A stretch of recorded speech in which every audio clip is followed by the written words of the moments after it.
Good of Shabbos, everyone. Parshas Vayishlach. It's the Shabbos between two great Hasidic holidays of the 10th of Kislev and the 19th of Kislev. And like we just finished learning this morning, the Sikha, the Rebbe says, the Chiddush of the Rebbe, that the Shabbos takes with it all the days of the week, not just from Wednesday, but from Sunday, like we say, Yom Rishon the Shabbos, and then Mizbarchim Kol Yamim, it blesses the entire following week all the way till next Shabbos. So it goes from Sunday till the next Friday, a 13-day period, and it gets elevated on Shabbos, then gives energy for the next week.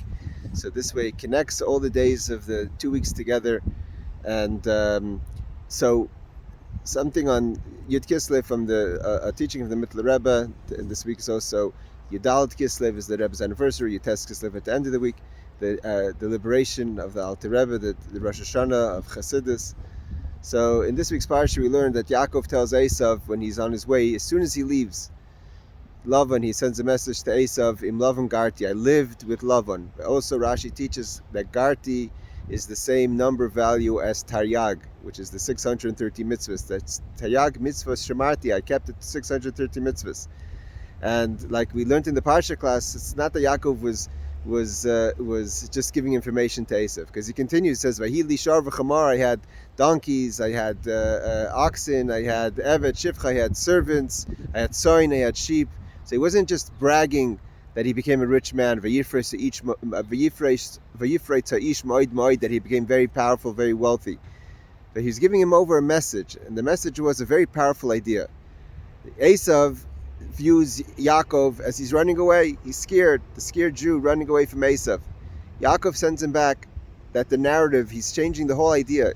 I'm not running away from you. Like it says, the other explanation, Rashi says that I dealt with love and I could deal with you as well.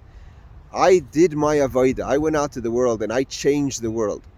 Vayili, what does it mean? It was to me. I have oxes, I have donkeys, I have maidservants, I have servants, I have sheep.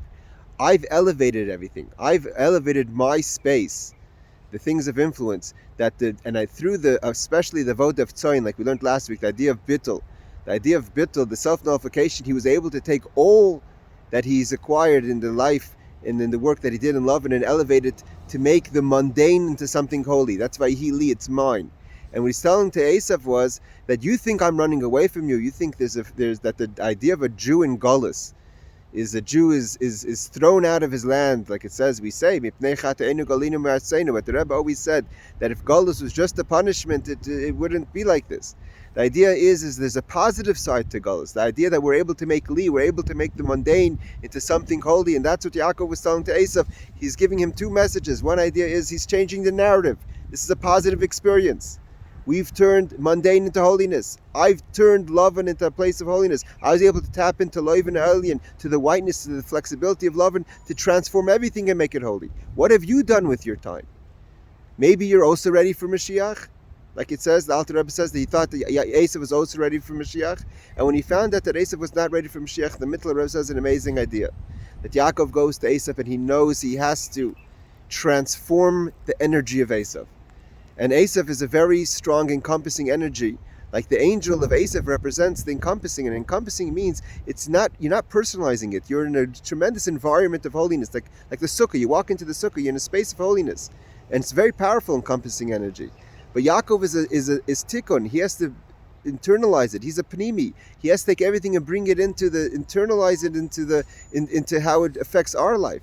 So it says first he crosses his entire family on the other side of the brook, on the other side of the Abok River.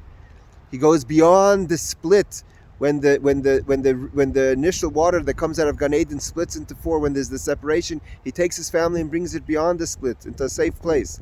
Then it says Vayivasa Yaakov Levada. Yaakov stays himself to transform the angel, the energy of the encompassing energy. That the encompassing energy shouldn't rule. That as strong as encompassing energy is, we have to internalize it. It says Yaakov went on loan and he took the power. The Mittler Rebbe says an amazing thing, that Yaakov was about tshuva. Even though he's a tzaddik, if he was just a tzaddik, he wouldn't be able to do this. He had to change himself in order to engage the angel of Esav and then eventually Esav to take and to dominate. That as powerful as encompassing energy is, It doesn't mean anything unless you can internalize it, unless you could change things on the ground, unless you could say, Li, this is mine. I've turned something into holy. Not that I experienced something holy. How have you changed things? And in order for Yaakov to do that, he had to be both a Baal Tshuva, he had to change himself. And also a Tzaddik Gomer, because just the Baal Tshuva alone, like we say, Torah u'maisim tovim. Tshuva u'maisim tovim. You have to repentance, but also good deeds. And with the power of both being a Tzaddik and both being a Baal Tshuva, he was able to engage Esav. And the completion of that avodah is going to be with the coming of Mashiach. And this week is a powerful week. We're getting ready for Yud Kislev, the Rosh Hashanah Chassidus. May we celebrate the Rosh Hashanah Chassidus with the Rebbe, the Alter Rebbe, all the Rebbes, Mittel Rebbe, the coming of Mashiach B'Karev. Good Shabbos.